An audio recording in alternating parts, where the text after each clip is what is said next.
Madame, Messieurs, bonsoir et bienvenue à ce nouveau numéro de l'émission d'Écrit Info, ce magazine d'analyse d'actualité sociopolitique qu'on a lancé ici à CPL Télévision. Nous prenons des questions majeures qui retiennent l'actualité dans ces deux domaines, on les met sur la table et nous tentons de leur donner un sens et une forme.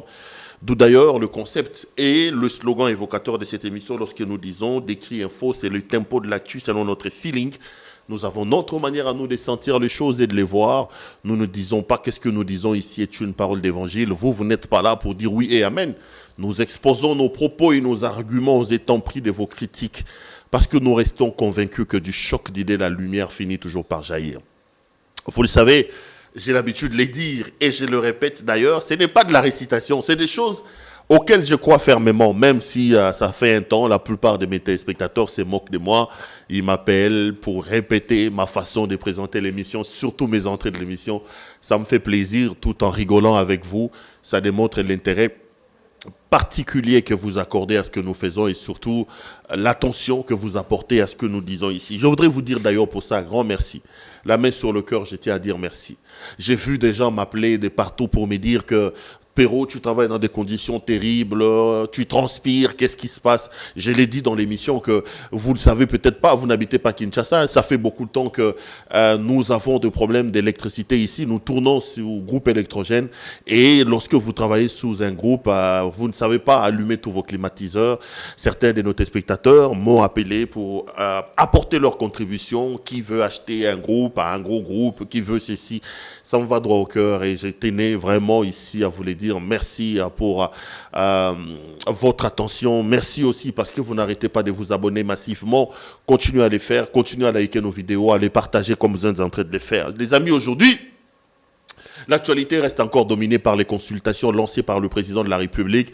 Félix-Antoine Tshisekedi n'a pas encore ouvert ses consultations, mais c'est la panique dans le camp des Kabila. Véritablement, la peur a changé des camps. La peur a véritablement changé des camps. Ça, c'est une bonne chose. Nous disons ici, ce n'est pas la première fois que je l'ai dit, que les amis, on n'a pas à se voiler la face. Ce n'est pas du tout de la haine, ce n'est pas du tout de la rancœur, les amis. C'est tout simplement une question de réalisme et surtout du patriotisme et de l'amour de son pays. Kabila nous a dirigés pendant 18 ans, que vous le vouliez ou pas, l'homme a détruit ce pays. J'ai dit à tous nos amis, j'ai dit à tous nos politiques, j'ai dit à ceux qui ont l'habitude de m'écouter, qu'à un moment donné, lorsque vous avez des problèmes dans votre maison, et surtout vous sentez que la menace vient de telle,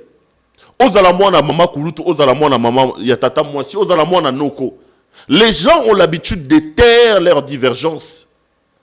On s'organise pour taire nos divergences et on fait un front commun contre le mal. Une fois qu'on réussit à extirper le mal, nous pouvons alors revenir dans nos guéguerres et dans nos problèmes. Nous sommes dans cette situation-là. Vous avez en face un pays que nous tous avions contribué à rendre un enfer. Nous avons opéré le miracle que Dieu lui-même ne peut pas faire. Le miracle de transformer ce paradis en un enfer. Et dans les 2 dernières décennies, Kabila porte une responsabilité importante dans la décadence de notre pays. Kabila porte une responsabilité majeure dans la déstructuration de notre pays. Dire ça, ce n'est pas être haineux contre Kabila. Dire ça, ce n'est pas avoir de la rancune ou de la rancœur contre Kabila. Dire ça, c'est regretter qu'un monsieur qui se présente comme Congolais, qui a le sang, qui dit avoir le sang de Congolais comme nous tous, se comporte de cette manière et amène son pays à ce niveau-là. Ce n'est pas normal. Avant même que le président de la République ne le dise.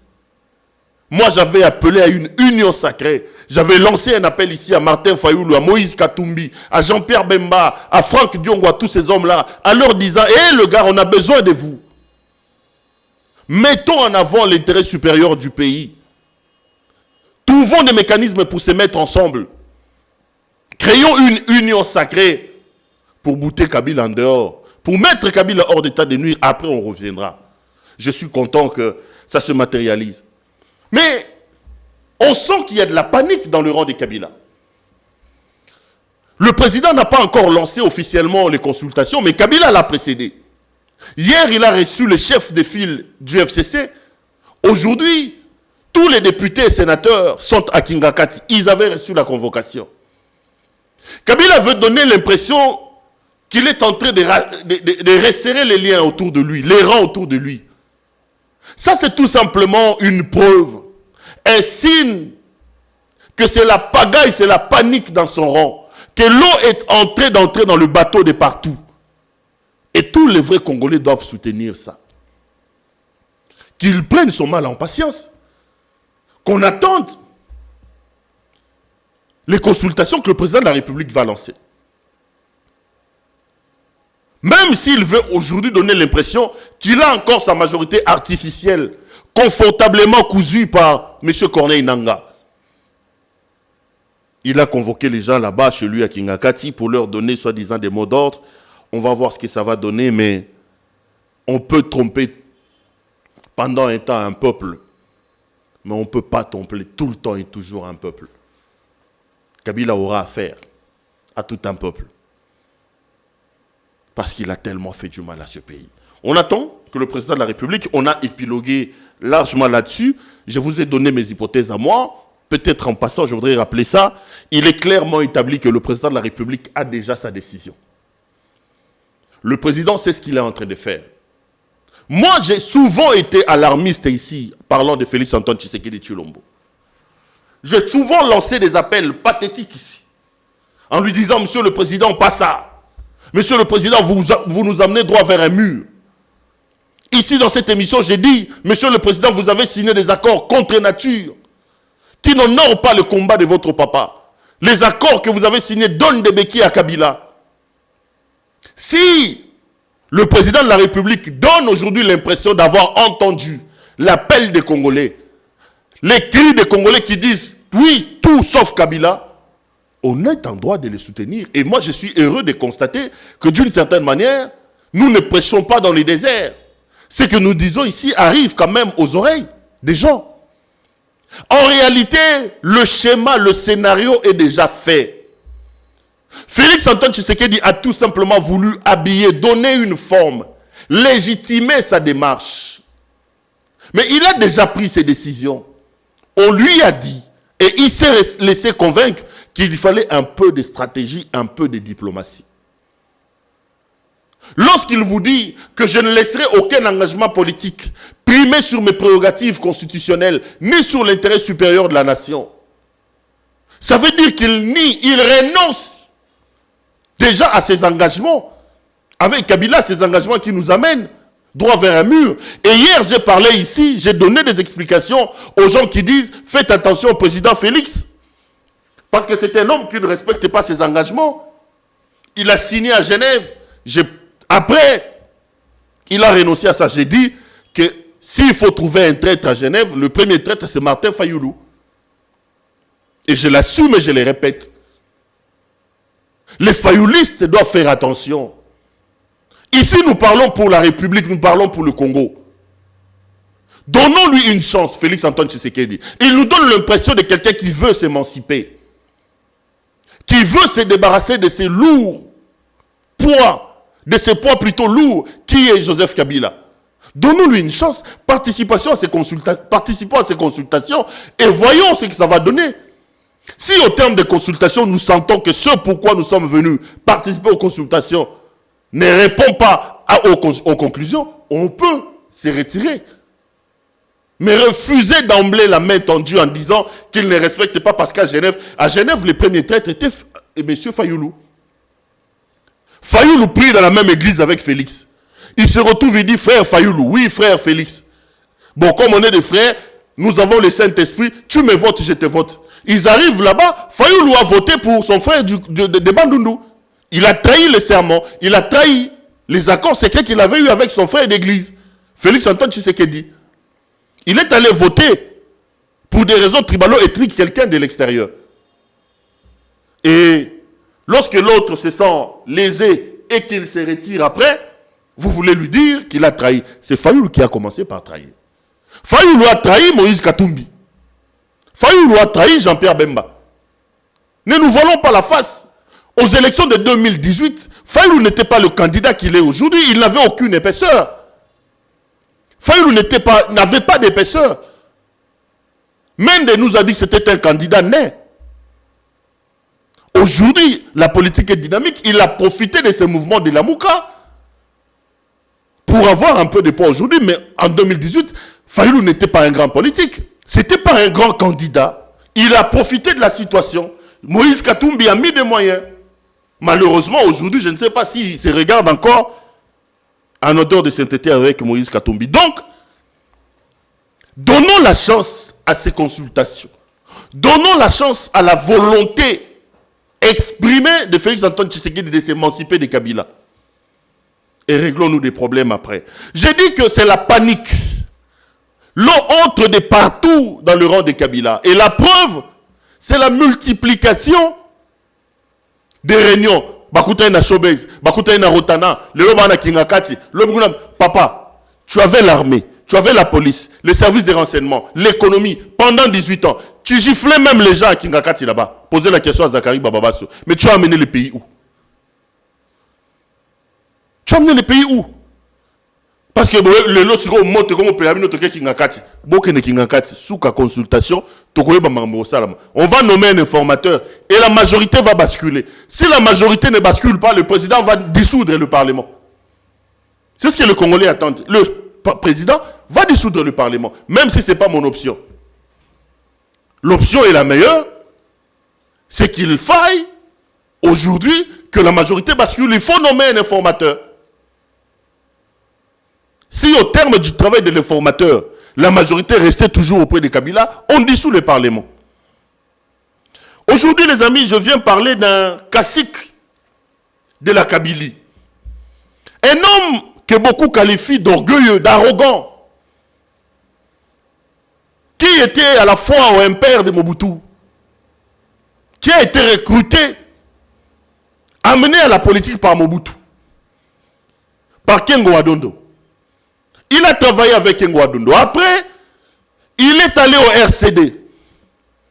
Quand on tuait les Congolais par les Rwandais du RCD, il était la porte-parole en train de les défendre. Après, il vient, il est... Après, vous savez, cet homme qui insulte les femmes en direct, je parle de M. Alexis Thambwe Mwamba. Lui, aujourd'hui, qui est devenu un donneur de leçons.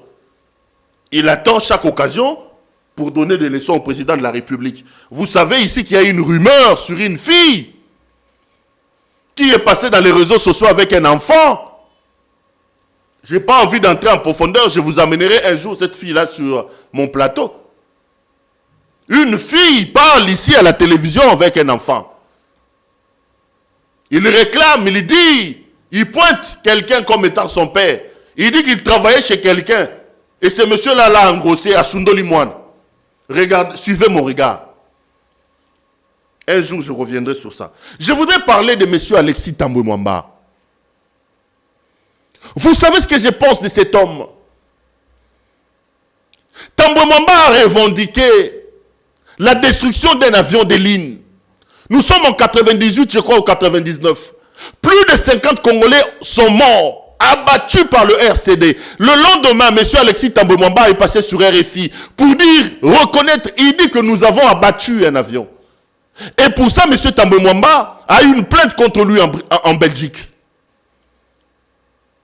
Thambwe Mwamba a inventé des choses ici.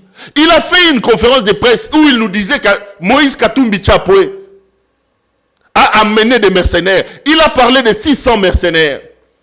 Il nous a présenté Lewis DeWitt ici, l'Américain, pour nous dire que c'est des mercenaires.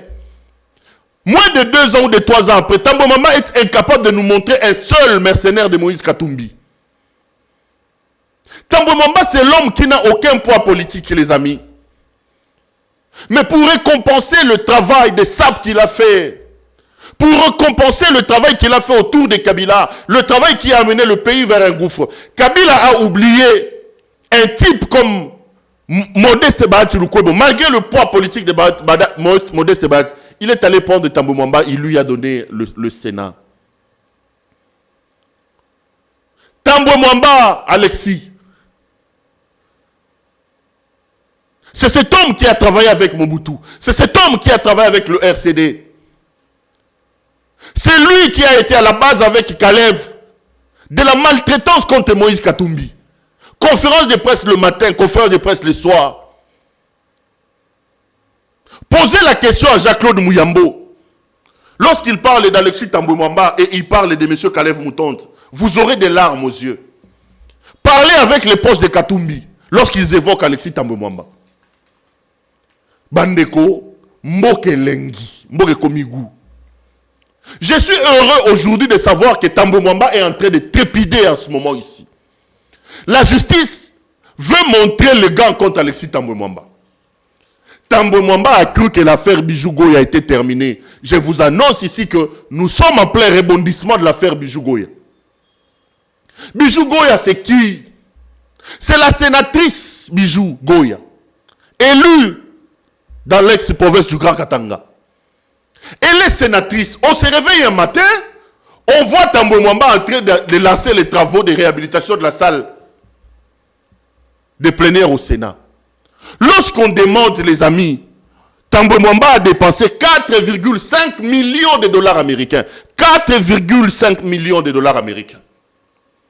Pour changer les moquettes, pour changer les chaises en plastique que je vois là-bas, avec un bois périssable, ce n'est même pas du bois dur. Thambwe Mwamba a dépensé 4,5 millions de dollars américains.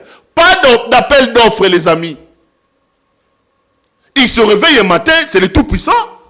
Il prend 4,5 millions de dollars américains, soi-disant pour réhabiliter la salle à l'Assemblée, au Sénat. Vous vous rappelez de l'affaire. Ici, je parle pour vous mettre un peu de l'eau dans le vin. Les amis, 4,5 millions de dollars américains peuvent arranger Mama Emo. Faites un tour à Mama Emo, car Mapa vous a dit. Un hôpital où vous avez on n'a même pas besoin de 1 million ou 2 millions pour réhabiliter cet hôpital-là. Où nous, pauvres Congolais, nous allons nous soigner là-bas. Kuna soro na malaria, corona, pas de toilettes, pas de douches. L'hôpital manque de couveuses. Mais ici, Thambwe Mwamba, lui, prend 4,5 millions. 4,5 millions. Nous avons des problèmes pour vacciner les enfants ici. J'ai des amis au PEV. Ils ont besoin d'1,5 million seulement, contre part de l'État, pour vacciner contre la rougeole, contre les différentes maladies. Le Congo n'a pas l'argent. Thambwe Mwamba, lui, a 4 millions. 4,5 millions. Pour acheter seulement les moquettes et changer les chaises là. 4,5 millions, les amis. C'est combien de kilomètres de routes de dessert agricole? 4,5 millions, les amis. C'est combien de tubes de vaccins pour nos enfants? C'est quel genre de gens avons-nous dans ce pays? Quel désamour pour un pays qui vous a tout donné? Ça, c'est le régime de Kabila. C'est Kabila. Thambwe Mwamba prend 4,5 millions accueillis à l'objet que ça allait en réhabilitation.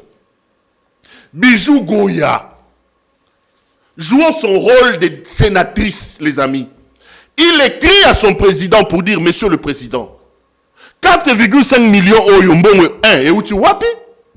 De 2, pas d'appel. Qu'est-ce que vous avez fait de cet argent? Il écrit officiellement. Elle fait son rôle de sénatrice.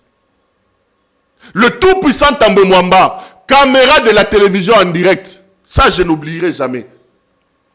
Thambwe Mwamba veut parler, il dit, caméra, venez.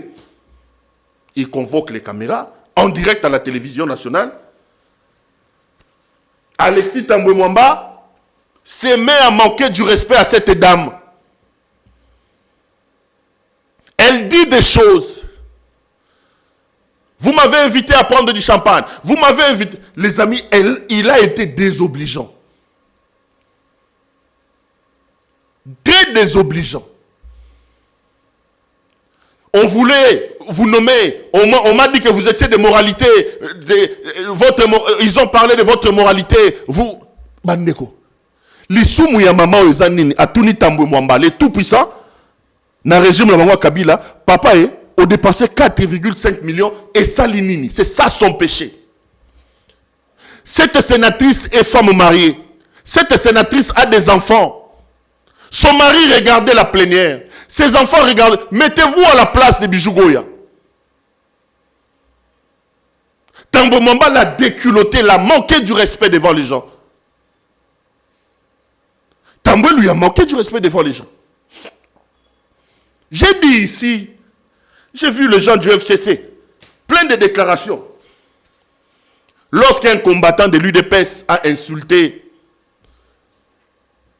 Janine Babunda, j'ai vu les femmes, nous, femmes du FCC, nous, femmes de ceci. Mais j'ai rappelé à ces femmes-là, le mal est mal partout. Janine Lyoko n'est pas plus femme que Bijou Goya. Si vous pensez que ce n'est pas bien de diminuer la femme, mais lorsque Tambo Mwamba a insulté Bijou Goya ici, pourquoi vous n'avez pas fait les mêmes déclarations? Ne nous dites pas que Bijou Goya y a Aza moi cité. Aza maman, Aza na ban, Aza na mobali. Afingami en direct pas papa mobimba na cravate. Ah watozo tal. Papa na cravate devant les caméras. Français a bien. Asili si maman batulo poso. Vous déclarez que l'autre. Et comme il y a Janine Mabunda, vous voulez soulever le ciel et la terre parce qu'on a insulté Mabunda. Les amis, je ne suis pas contre les insultes. Je ne suis pas pour les insultes. Je suis pour le respect de la gente féminine. Mais j'ai toujours dit, la seule chose qui peut nous sauver, ce sont les principes. Les principes doivent s'appliquer à nous tous. Pas nos positionnements. Parce que les positionnements sont changeants. Les lots, parce que c'était Bijou Goya, vous avez pensé qu'elle est moins femme que Janine Mabunda. Ba fingi Bijou Goya, bino ba femme FCC Bossal ba déclaration pour soutenir Alexis Tambo Mwamba. Et comme il Janine Mabunda, Bossali Makelele. Non. Bijou Goya est aussi femme. Elle est aussi mère. Tambo Mwamba n'avait pas le droit de parler d'elle avec autant de légèreté à la télévision en plus. Bijou Goya est allé porter plainte contre Tambo Mwamba. Le procureur, près la cour de cassation, ayant vu le dossier, il a remarqué qu'il y avait des éléments à charge de M. Mwamba. Il a remarqué que M. Mwamba a violé, a énervé la loi. Le procureur a écrit au Sénat pour demander la levée des immunités de M. Tambo Mwamba, au fin que monsieur vienne répondre des grèves qui sont retenues contre lui. Comme ils ont une majorité artificielle, ils ont bloqué la machine. Le Sénat a refusé que Tambo Mwamba réponde. Et le FCC a cru que nous étions toujours dans le régime d'impunité, que ça allait se poursuivre. Je viens d'avoir l'information et je suis heureux de vous annoncer que Bijou Goya vient de rebondir. Vient de rebondir. Les avocats de Mme Bijou Goya viennent de saisir la Cour constitutionnelle pour l'interprétation de l'article 12. Ils ont mis en place une requête. Et la requête dit ceci. La Cour doit interpréter le refus du Parlement, du Sénat, qui a refusé qu'on puisse poursuivre Monsieur Alexis Tambo Mwamba. Je vais lire l'article 12. Ils ont déposé donc une requête en interprétation de l'article 12. Ils pensent que le refus du Parlement viole le principe de la légalité de tous devant la loi. L'article 12 dit ceci. Tous les Congolais sont égaux devant la loi et ont droit à une égalité, à une égale protection des lois. Nous sommes nous tous égaux devant la loi. Et quand vous lisez les autres articles, dans le même chapitre, ils disent qu'ils consacrent le principe d'accès à la justice. Le collectif des avocats de Bijou Goya vient de porter l'affaire devant la Cour constitutionnelle. Le refus du Sénat de permettre à ce que le procureur de la Cour de cassation poursuive M. Tambo Mwamba viole ces principes-là.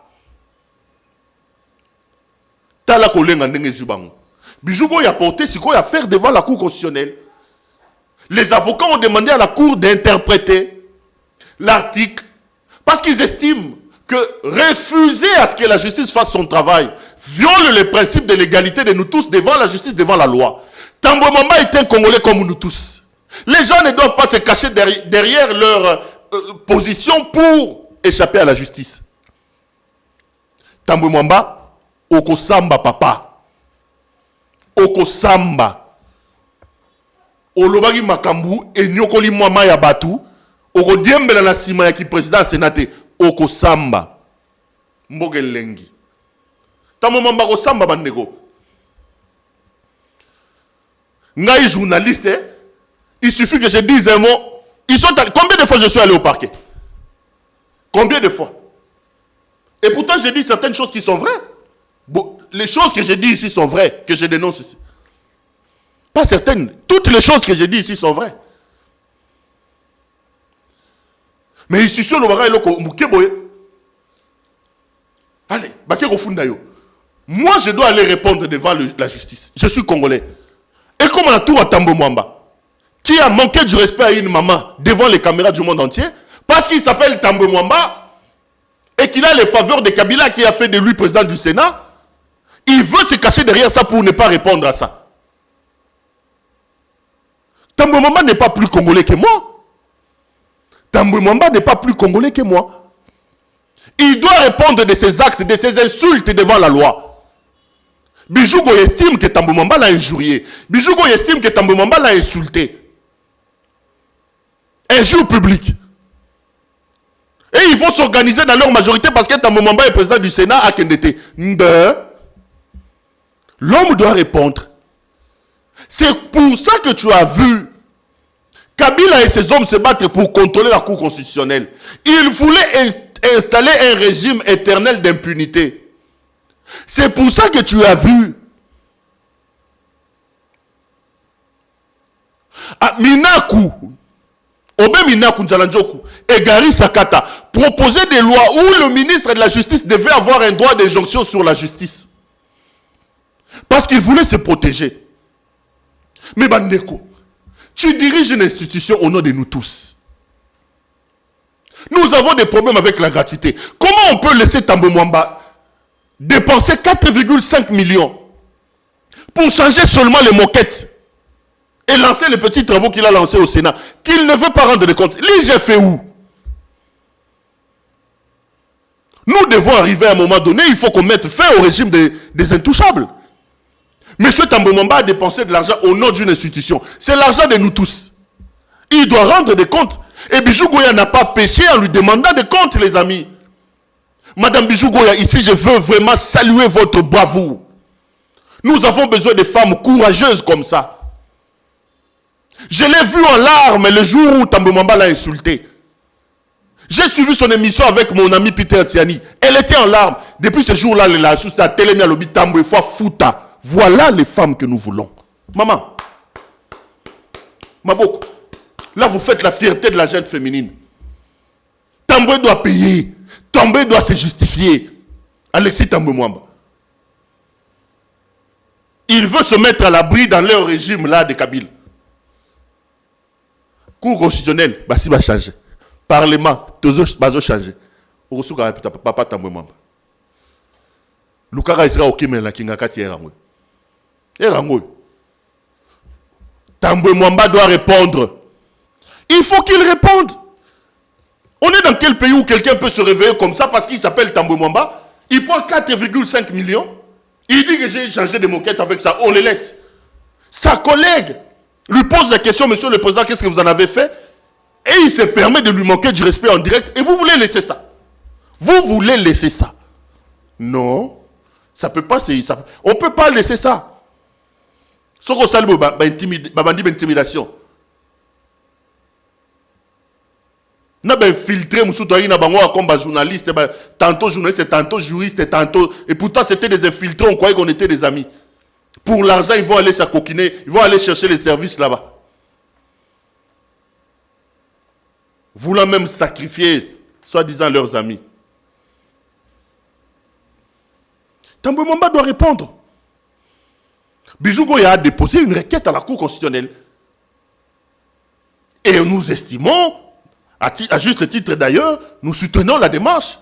Lorsque Bijou dit que ceci viole le principe de l'égalité de nous tous devant la loi.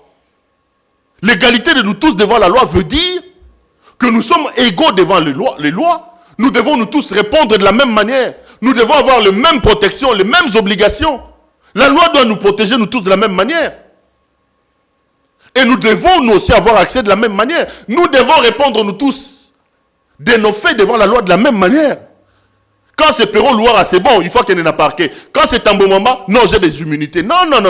D'ailleurs, le président de la Cour de cassation, lors de l'ouverture ici, de la session judiciaire, il a fait un discours pathétique, parlant justement de cette question des immunités, demandant à ce qu'une loi soit votée pour enlever ces immunités. Les immunités ne doivent pas être un parapluie pour consacrer l'impunité. Vous vous permettez comme ça gratuitement, en direct à la télévision, d'insulter une femme, une mère, une femme d'autrui. Et vous ne voulez pas être poursuivi parce que vous avez des immunités. Non. Bijou Goya est allé devant la Cour constitutionnelle. Il faut que la Cour donne la réponse. Et quand Cour constitutionnelle, et là, il y a loi mbate. Cour constitutionnelle, papa Tambo Mwamba. Et là, il y a qui l'ont batté na ba ubulu. Batunabino ba se ba kei. Batunabino ba se ba kei. Cour constitutionnelle, il y a qui l'ont batté. Oko samba. Ok, non, kuna non na pa ko yoka obiso peto yokaka. Donc, personne va pas l'invitation. Dossier, dossier RMP. Je vous prie, monsieur, de vous présenter à mon office. Local numéro 6. Soit, parquet. Donc, je voulais ici officiellement vous annoncer que M. Tambomamba s'approche petit à petit de son juge naturel. Une requête a été déposée à la Cour constitutionnelle et nous faisons confiance à la Cour constitutionnelle. Débarrassée de Kabylie. Vous avez suivi Mende en train de pleurer en disant nos juges, donc ils avaient leurs juges à la Cour constitutionnelle. Aujourd'hui, ces juges-là ne sont plus là. Nous faisons confiance à la Cour constitutionnelle. Nous pensons qu'il faut permettre à Bijou Goya de rentrer dans ses droits. Vous avez vu comment cette maman l'a pleuré à la télévision après les insultes de Tambo Mwamba. Il faut que la loi le rétablisse dans ses droits. Il faut. Moi, je me mets à la place de ses enfants. Il a des grands garçons. Il a des grands enfants qui ont vu leur maman en train de se faire massacrer en direct à la télévision par un monsieur en cravate. Au nom de cette famille-là, il faut que la loi soit dite. Le droit soit dit. On ne peut pas permettre ça. Donc, j'encourage ici la Cour constitutionnelle à dire le droit et à permettre à Mme Bijou Goya de pouvoir rentrer dans ses droits. C'est la panique, les amis. L'eau rentre de partout. Madame, Monsieur, j'ai été heureux de vous retrouver pour cette émission, pour ce nouveau numéro. Je voulais donc qu'on parle de ça et surtout de vous donner l'information sur ce qui attend désormais M. Alexis Tambo Mwamba. C'est l'argent du contribuable.